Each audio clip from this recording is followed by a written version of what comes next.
My mind was filled with turbulent thoughts and uncertainty. What happened to Mike? Was he okay?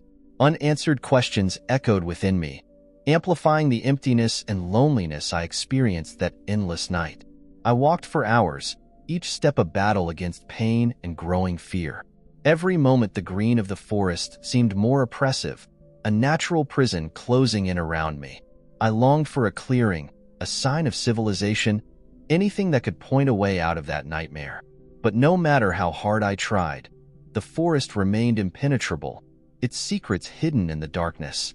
The night wore on slowly, and I was forced to face my worst fears as I desperately tried to find a way to survive that ordeal. It was already in the morning that I finally heard some voices in the distance. A mixture of relief and hope flooded my weary heart. As if a thread of hope stretched out before me, I quickened my pace towards the voices, striving to catch up with civilization again. Each step was a victory over the fear and uncertainty that had surrounded me during the endless night in the forest.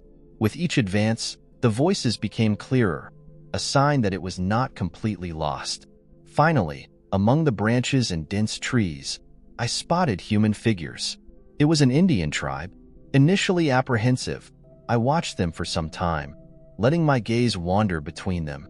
It was then that my eyes caught Mike, trapped, bound, and bruised, as the Indians seemed to begin preparing a ritual around him. My cry of terror caught the attention of some Indians, who began to approach me.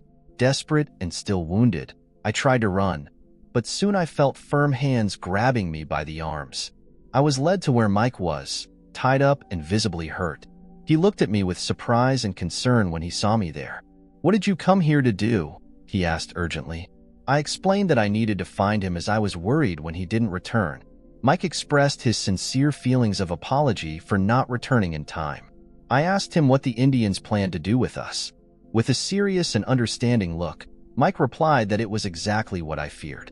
I started crying, and he calmed me down, saying that at the end of that day we would be in a better place.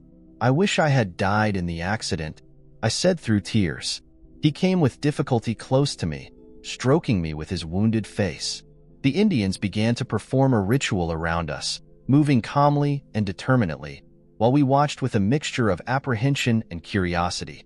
Slowly, one of them, the one that seemed stronger, came to us, and then we were untied and led near a bonfire where the leader of the tribe explained to us through some gestures that the ritual was a gesture of welcome and protection, a thank you to the spirits of the forest for allowing us to cross their territory.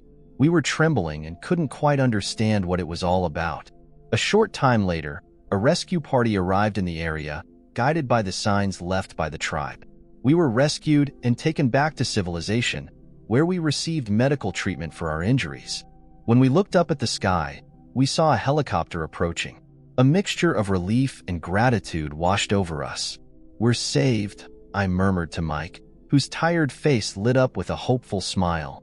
We watched anxiously as the helicopter approached and finally landed not far from where we were. I ran to the helicopter, followed by Mike, who was still limping a little from his injuries. Rescuers quickly disembarked, helping us to board the aircraft. The sense of safety and relief was palpable as the helicopter took us back to civilization. Inside the aircraft, we received the first necessary medical care. Mike and I looked at each other with mutual gratitude, sharing a moment of silence that expressed everything we had spent together in the Amazon jungle. We were flying over the green immensity of the Amazon, me, a biologist, and the helicopter pilot. The golden sun cast its rays over the treetops as I adjusted my camera, capturing every detail of the lush landscape stretching below us. It was a breathtaking scene, and I felt privileged to be there to document it. Suddenly, a strange noise broke through the monotonous hum of the engine. The pilot looked at the instruments with an expression of growing concern. "We have a problem," he said, his voice firm but controlled. "I'm going to have to make an emergency landing." My heart began to beat faster as the helicopter began to rapidly lose altitude. Next to me, the biologist was trying to stay calm, mentally reviewing what might have caused the mechanical failure. I looked out the window, seeing the trees approaching dangerously. The pilot chose a clearing among the dense trees and began to maneuver the helicopter for landing. The impact was abrupt and chaotic. I remember screams and clatter of twisted metal as the aircraft crashed to the ground. When we finally stopped, the silence of the forest echoed around us. As soon as the helicopter came to the ground, I lost consciousness.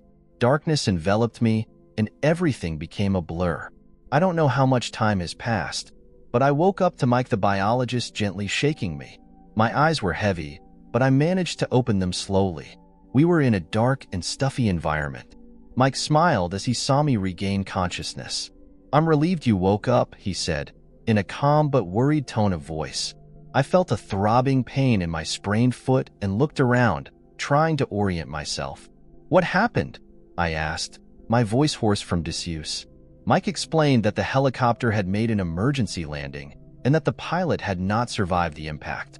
He managed to get me out of the cabin before I lost consciousness, and since then he has been taking care of both of us as best he can. I tried to get up, feeling a momentary dizziness. Mike helped me sit up, carefully supporting me.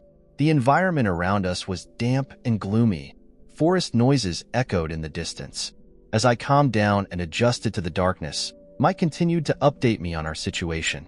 We were isolated, with no cell phone signal and few resources. Our priority now was to ensure our safety and find a way to ask for help. I looked around, thinking about what would come next. The pain in my foot was intense, but I knew we had to keep going. The loss of the pilot was a shadow over us, but it also propelled us to stay strong and focused.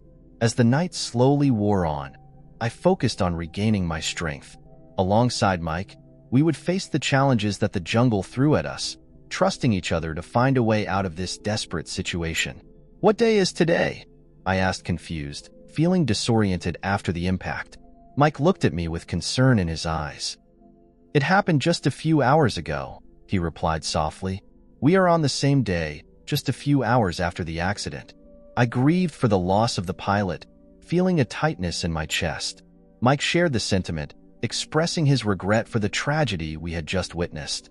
He continued, saying he managed to get some things out of the helicopter before it caught fire. "These things can be useful to us," he concluded, trying to bring a little hope to the situation. I tried to get up, but a wave of intense pain shot through my injured foot, making me groan involuntarily. Mike quickly approached to help me sit comfortably again. "We'll need to rest a bit and assess our supplies," suggested Mike, looking around. "I set up a makeshift camp not far from here. We can stay safe there while we plan our next steps." I nodded in agreement, recognizing that we needed to be cautious and strategic in our decisions.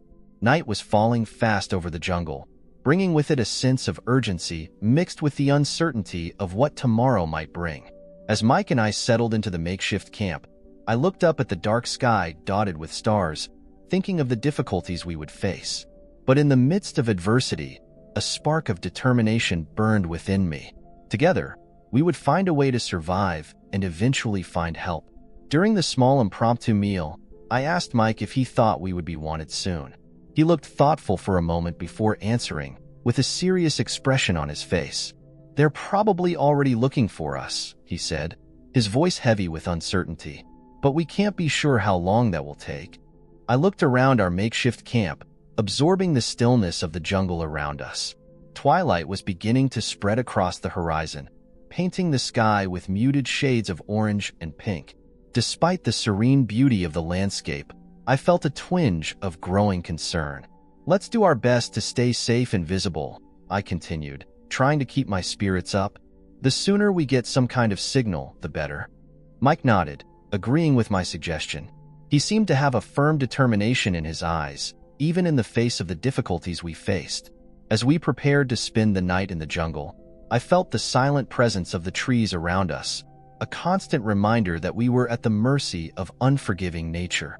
And so, in the embrace of night in the Amazon, we waited for dawn with the hope that help would soon arrive, bringing with it the promise of safety and rescue. The night was tense because of the incessant legs, which seemed to multiply as the darkness advanced.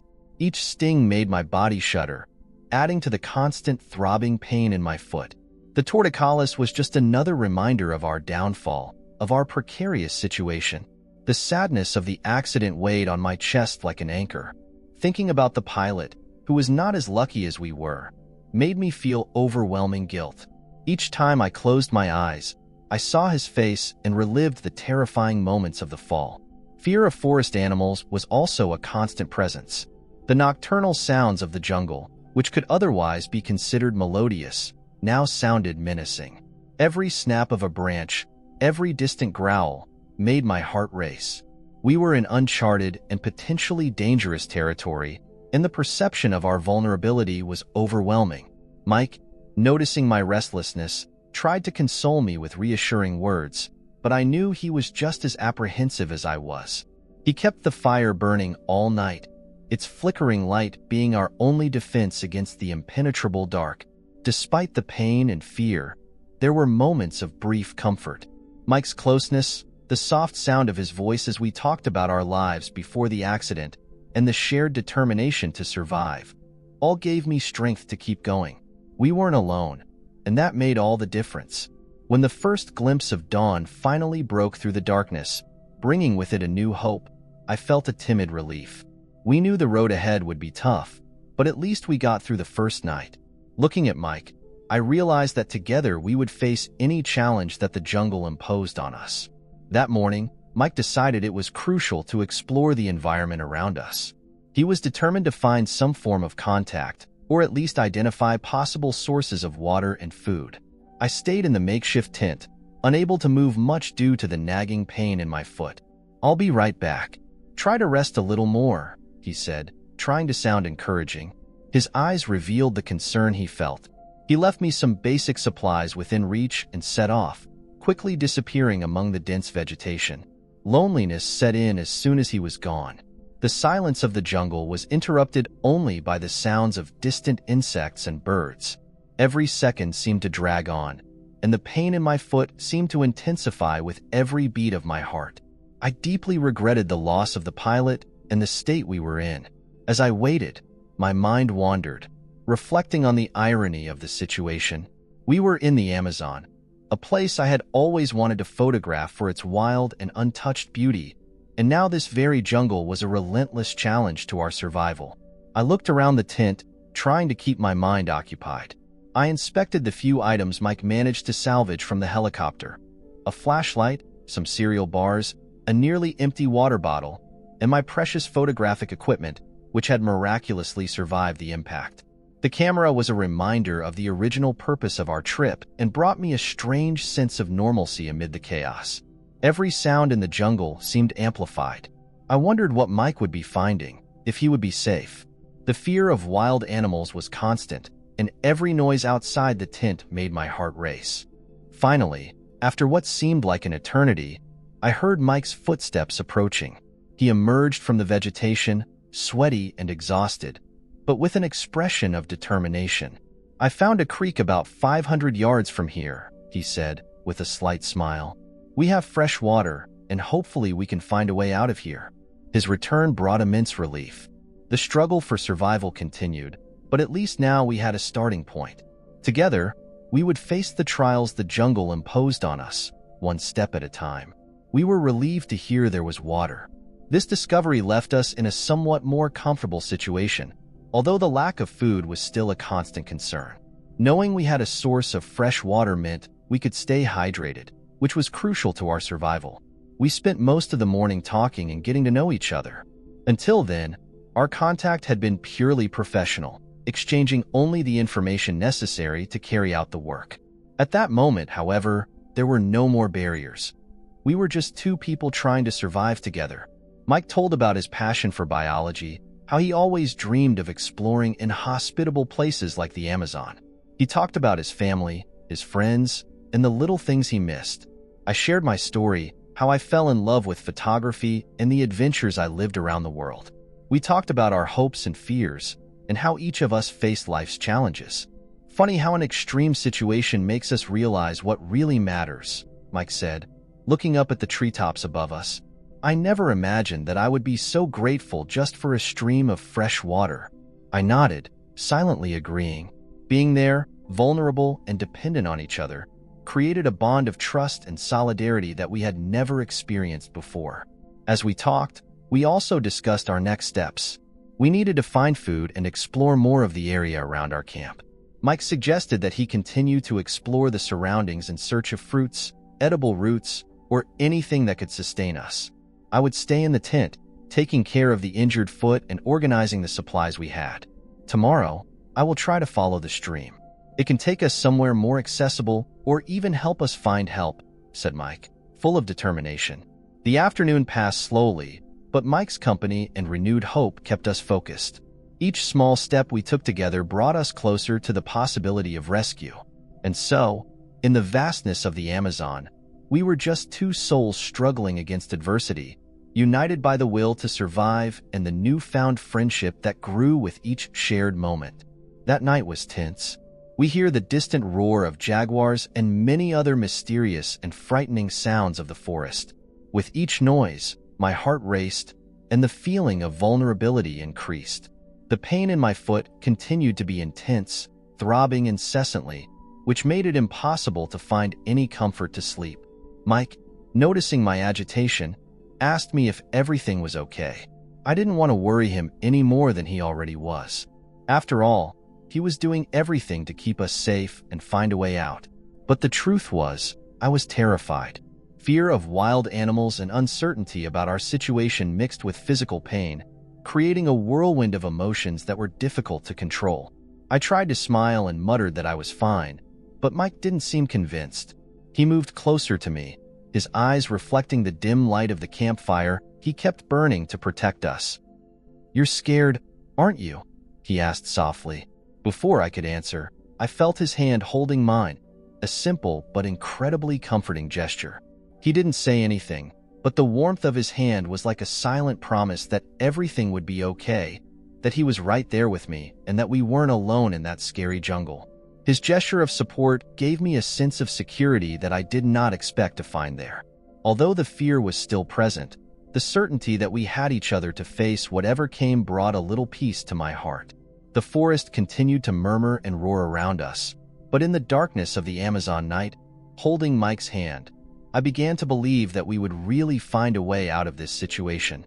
Even without being able to sleep, that quiet connection made the night seem a little less terrifying. The next morning, Mike decided to go out again to explore the environment around us. He was determined to find something that could improve our situation. Before leaving, he made sure that I was comfortable enough with what we had, although my foot still hurt intensely. "I'm going to look for more food and see if I can find something useful," he said, with a resolute expression. "I'm not going to go far away, and I'll be back as soon as possible." I looked at him, trying to hide the concern I felt. "Please don't take too long," I asked, my voice betraying the anxiety I was trying to disguise. He nodded, shaking my hand quickly before disappearing into the trees. His departure left an immediate void, and the sense of vulnerability re-engulfed me. The pain in my foot, fear of wild animals, and uncertainty about when we would be rescued weighed on me. While I waited, I tried to keep my mind busy. I went through the few supplies we had, organizing them and checking the condition of the makeshift tent. The jungle around us seemed alive, with constant sounds and movements, but none of them brought comfort. Every sound of footsteps in the greenery made me hold my breath, hoping it was Mike coming back. Time seemed to drag on slowly. Loneliness and silence only increased my apprehension. I found myself watching the treetops, trying to catch any sign of movement that would indicate Mike's return. Finally, after what seemed like an eternity, I heard footsteps approaching. Mike emerged from the vegetation, carrying some fruits and roots he had found. "I found some things we can eat," he said, trying to sound optimistic. "And the creek is nearby. We can fill our water bottles." The sight of Mike brought immediate relief, and an involuntary smile broke out on my face. "Thank God," I murmured, feeling a surge of gratitude for his safe return. He sat next to me, sharing the provisions he had found. As we ate, we talked about the plan for the next few days and the hope that we would be rescued soon.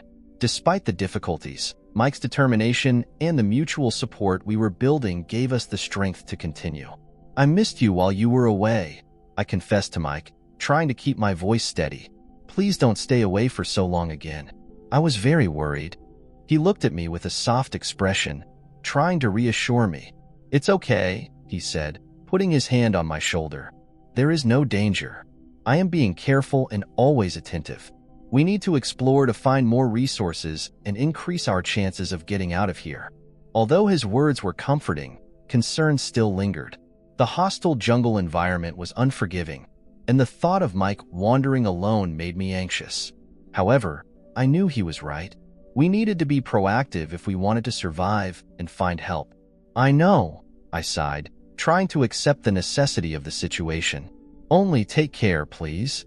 He nodded, the comforting smile returning to his face. "I promise, and I'll try not to take so long next time." As we talked, the tension of the morning began to dissipate a little. We ate the fruits and roots he had found, trying to taste what little we had. Every little advance, like finding food and water, gave us hope and strength to keep going. "I'm glad we have water," Mike said, biting into a juicy fruit. "We will be able to survive. I believe they will find us soon." I nodded, holding his hand again. "I hope so too. And in the meantime, let's take care of each other." The rest of that day passed peacefully. Mike's presence beside me brought a comfort I didn't expect to find in the middle of the jungle. We spent the afternoon talking, sharing stories from our lives and planning our next steps. For a moment, the desperate situation we found ourselves in seemed a little less threatening. However, by late afternoon, the weather began to change. The sky, which was previously clear, was filled with dark and heavy clouds. Before long, heavy rain began to fall, turning the ground around us into mud. We ran for shelter in our makeshift tent, trying to protect what little we had from the elements. The rain, although it scared away the mosquitoes, brought with it an unexpected chill. The wind was blowing hard, causing the tent structure to shake. We stayed in the shelter, tight together to protect ourselves from the cold and moisture. The noise of the rain hitting the leaves and tarp of the tent was deafening, but it also had a hypnotic, almost comforting effect. As the night wore on, the temperature continued to drop. We shivered in the cold, even trying to keep warm with what little we had. Mike, noticing my discomfort, pulled me closer. Without saying a word, we settle in such a way as to share our body heat, trying to warm up as best we can. We slept together all night, our bodies entwined in a desperate attempt to find comfort and warmth. The closeness brought us a sense of security in the midst of the storm, a reminder that despite everything, we were not alone. The rain continued to fall relentlessly outside, but inside our small tent, we found some peace. Tiredness finally won out, and I ended up falling asleep in Mike's arms, with renewed hope that together we could overcome whatever challenge the jungle threw at us. The next morning, we felt even more united. The rain was now falling weakly, and the jungle around us seemed to breathe a sigh of relief after the storm. The air was fresh, and a surprising calm hung over the place. However, uncertainty still weighed on us. As we adjusted, I could no longer contain my worry. "Mike, I'm starting to get very worried about the rescue. There is no sign that anyone is looking for us. What if they don't come soon?" He turned to me, his eyes reflecting a calm determination. "I understand your concern, and I'm concerned too," he admitted. "But we have to believe that they are looking for us. They have probably already noticed our absence and are organizing a search. Amazon is huge, so it may take some time." His words were comforting, but the anxiety was still there, latent. What if they don't find us? We are so isolated. Mike shook my hand, conveying a sense of security that I desperately needed. "They will find us. We have to keep hoping and keep doing what we can to survive. We will stay visible and try to signal any aircraft or search team that passes nearby." I nodded, trying to absorb his confidence. The truth is we didn't have many options other than to wait and try to stay alive and safe. "Okay," I said finally. "Let's do it." We spent the rest of the morning planning how we could increase our chances of being found. We decided to explore the area around our tent in search of a more open spot where we could make visible signs. We also discussed building an SOS sign large enough to be seen from the air. Despite the fear and uncertainty, our conversation brought me some peace. With Mike by my side, I felt a little more prepared to face whatever came my way. Our union, forged in the adversities of the jungle, was our greatest strength, and as long as we had each other, there was hope. Another day passed in heavy rain. The sky seemed to have no intention of clearing, and the constant storm made our situation even more challenging.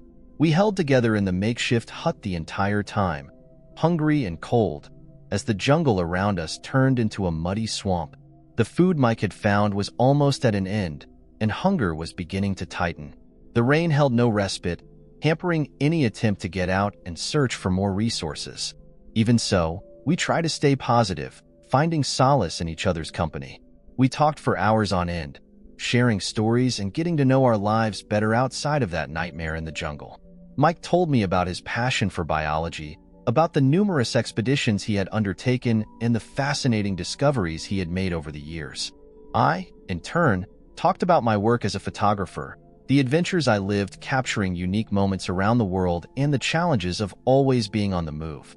"I never thought I would one day end up in a situation like this," Mike said, with a weary smile. "But I'm glad I'm not alone." I agreed, sensing a growing connection between us. "I feel the same way. I don't know what I would do if I were here alone. You give me the strength to continue." The hours passed slowly, and time seemed to drag on as the storm showed no signs of abating. Despite this, there was something comforting about our conversation, a sense that no matter what happened, we were facing it together.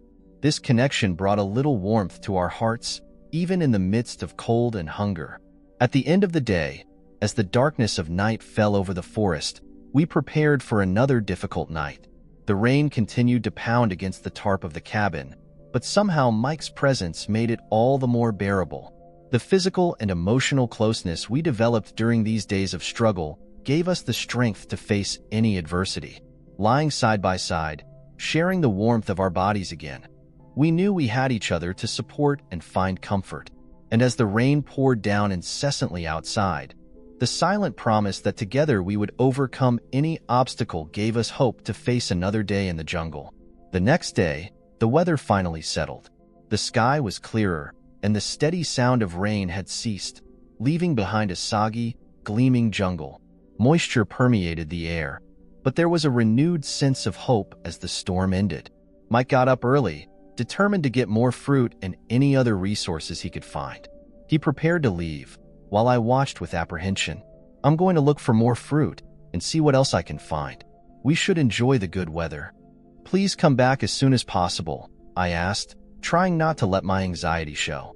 The fear of being alone again bothered me, even though I knew he was always attentive and careful. He smiled, a smile that radiated confidence and tranquility. "I promise I'll be back soon," he said, with a firmness that tried to calm me down. On the spur of the moment, before he walked away, I kissed him. It was a kiss charged with emotion, fear, and a deep yearning for connection. "I need you by my side," I murmured, looking into his eyes. The kiss was the purest expression of what we felt, the need for mutual support and the hope that together we would overcome any obstacle. Mike reciprocated the kiss with equal intensity, his hands gripping my face with a tenderness that made my heart race. "I need you too," he said, his eyes reflecting the same determination and affection. With one last exchange of glances, he turned and disappeared into the woods. I watched until he disappeared into the trees, my heart pounding and a mixture of fear and hope growing inside me. I returned to the hut, trying to remain calm and confident that he would soon return, bringing with him not only the resources we needed, but also the promise that together we would continue to face the challenges of the jungle. While I waited, I flipped through the few things we had, trying to distract myself from the anxiety. Every sound in the jungle seemed amplified. Every rustle of leaves made me hold my breath, waiting to see Mike emerge from the greenery. The morning advanced slowly, and the expectation of his return filled the air with an almost palpable tension. The morning was finally gone, and with each passing moment, the anguish inside me grew. I felt increasingly anxious, fearing the worst. The wait was torturous, and Mike's absence made every minute seem like an eternity. Suddenly, I heard a noise in the woods. My heart leaped with hope, and without thinking, I cried out for him. "Mike, Mike, are you there?" But no one answered. The silence that followed was even more overwhelming. It was probably just some animal, but the lack of response made me even more distressed. The hope that had sprouted turned into an overwhelming weight on my chest, and I had to hold back the crying. The loneliness and uncertainty were almost unbearable. The jungle, which once seemed like a shared challenge, now seemed like an implacable enemy. I felt small and vulnerable, lost in a vast sea of green and moisture. The silence of the forest, which during the rain had been welcoming, now seemed a menacing emptiness. I closed my eyes, trying to stay calm and hopeful. I knew that crying would not help at all, but the urge to break down was strong. I took several deep breaths, trying to control my emotions and keep my mind clear. "Remember what he said," I muttered to myself. "He promised to come back. He'll be back." With this determination, I forced myself to stay busy. I went through our things, organizing what we had and checking the condition of the shelter. Each small task was a welcome distraction, something to keep my mind off the worst-case scenarios she insisted on creating. Time passed slowly, and the jungle around me seemed undisturbed by my anguish. I kept waiting, trying to keep the faith that Mike would come back safely. The wait was terrible, but hope was all I had. And for him, for us, I clung to that hope with all my might. As the late afternoon approached, despair and fear became almost unbearable. I was alone in the hut, the shadows of the forest lengthening and the silence becoming heavier with each passing minute. Mike's absence was an overwhelming void, and the sense of vulnerability suffocated me. Sitting on the floor of the hut, I began to pray, my hands shaking and tears running freely down my face. "Please God, bring him back safely. I can't lose him. Not now," I whispered, my words mingling with sobs of anguish. Images of the worst-case scenarios invaded my mind, and I kept repeating to myself that I shouldn't have let him go. "It was a mistake," I whimpered, holding my head in my hands. "I shouldn't have let him go alone." The pain in my foot was only a distant shadow compared to the fear that gripped me. I felt helpless, trapped in that unfamiliar and hostile place, with constant worry about what might have happened to Mike. Every noise in the forest sounded like an omen, and the uncertainty about his whereabouts was incessant torture. I looked around the cabin, trying to find some sign of hope, but everything looked bleak and bleak.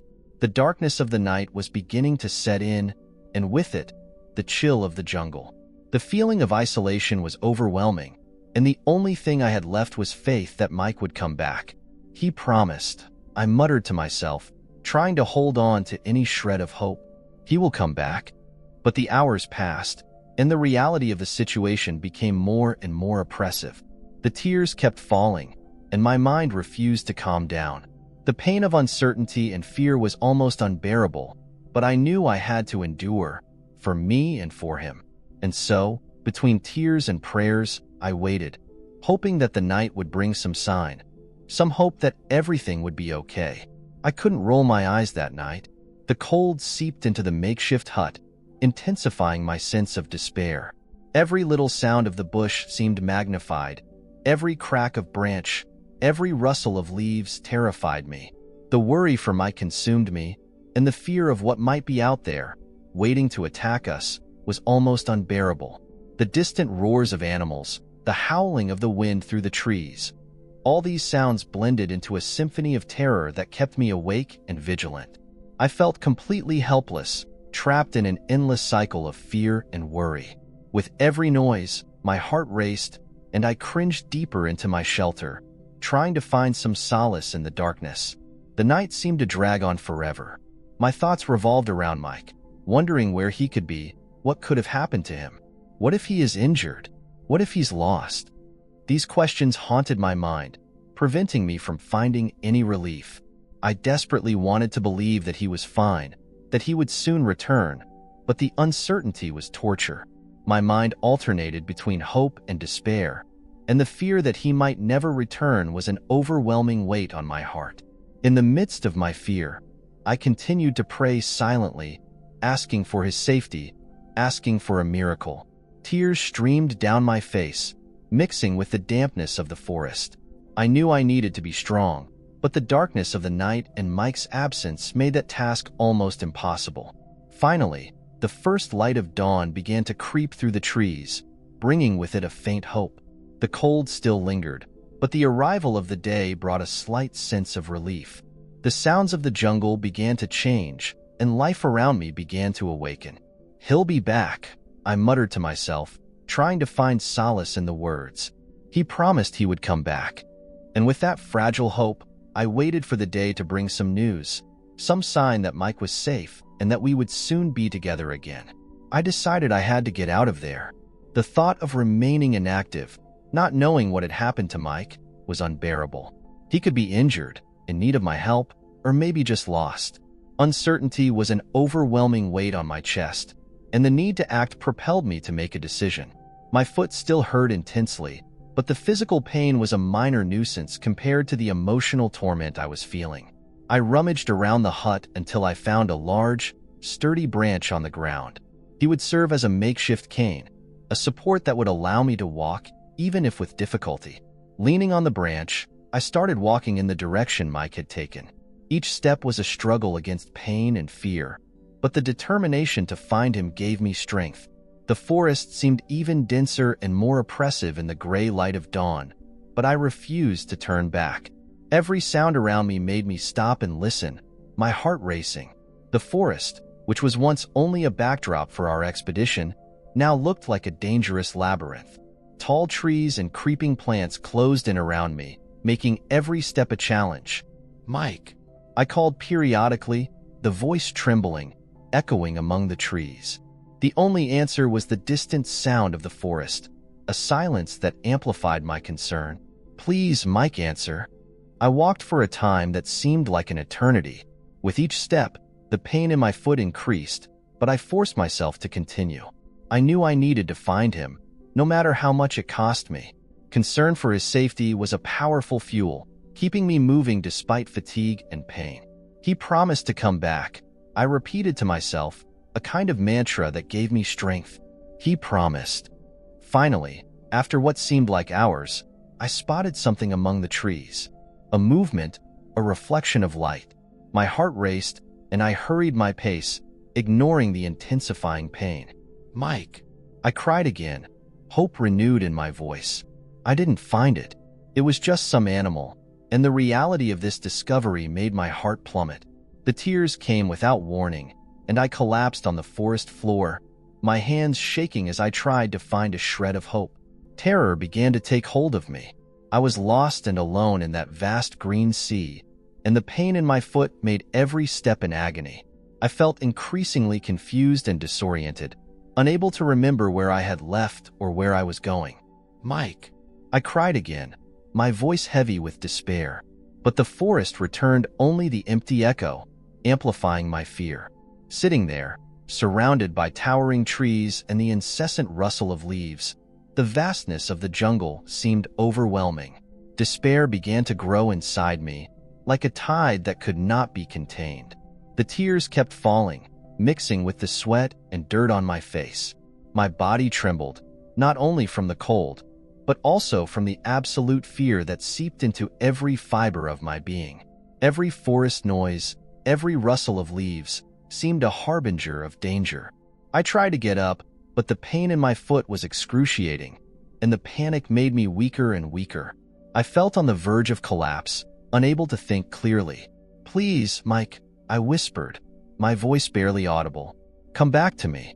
But the hours passed, and the darkness of the night began to creep in among the trees, bringing with it an even more intense cold and overwhelming loneliness. There was no sign of him, no trace of his presence, just the unforgiving jungle around me. The fear of being attacked by wild animals, the incessant pain in my foot, and the uncertainty about Mike's fate consumed me. I was in a state of constant panic, struggling to keep my sanity as time went on. Finally, weariness began to take over, and, my mind clouded by fear and exhaustion, I let myself fall to the forest floor, my face wet with tears. "I can't do this alone," I murmured to myself, my voice broken by sadness. As the night deepened, my despair only increased. The sense of loss and loneliness was overwhelming, and the forest, which once seemed like a place of exploration and discovery, now became an oppressive prison. I was alone, lost, and terrified. with only the faint hope that somehow I would find a way out of that darkness. It was a terrible night. The rain poured down relentlessly, turning the forest around me into a maze of shadows and sounds. Every drop that hit the leaves echoed like a deafening drum, filling my already exhausted heart with fear and anxiety. The biting cold penetrated to my bones as I shivered under my damp, soaked clothes. Hunger squeezed my empty stomach, but it was fear that consumed me most deeply. Every sound in the darkness left me on high alert, imagining invisible dangers approaching. I could not close my eyes for a single second, the tumultuous thoughts and constant fear keeping me in a state of agonizing wakefulness. Time seemed to drag on, every minute an eternity of physical and emotional discomfort. I desperately wished for the dawn, for the light that could bring a glimmer of hope in that desolate setting. It was dawn when I resumed my walk through the woods, without a certain direction. There was no more hope of finding him, only the urgency of getting out of that green hell. Every step was a struggle against the darkness and the throbbing pain in my bruised foot. I felt lost, not only geographically but also emotionally, surrounded by shadows that seemed to move with a life of their own. The silence of the forest was disturbing, interrupted only by the occasional rustle of leaves or the distant echo of a nocturnal animal. More and more exhausted, I pressed forward, driven by the need to find a way out of that maze of trees. The sky was covered with dark clouds, without the slightest promise of light or comfort. The air was permeated with moisture, adding to the feeling of suffocation I felt. With each breath, I focused on staying calm, even if despair threatened to overwhelm me at any moment. Thank you very much to those who have supported the channel financially through the link in the comment pinned. This helps me to bring more and more stories to you. And don't forget to like and also subscribe to continue receiving the new stories.